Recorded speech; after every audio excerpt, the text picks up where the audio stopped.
Yan po ang kakain namin ngayong tanghali. Yan, bahaw.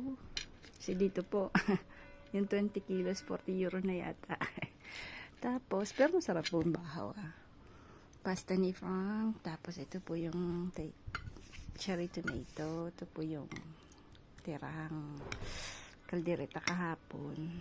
Tapos, ito yung narcissus binili sa akin ni kapatid ni N. Tapos, ayan. Ito ang pinakamasarap sa lahat. Panalo na to. Tapos, syempre, ito po yung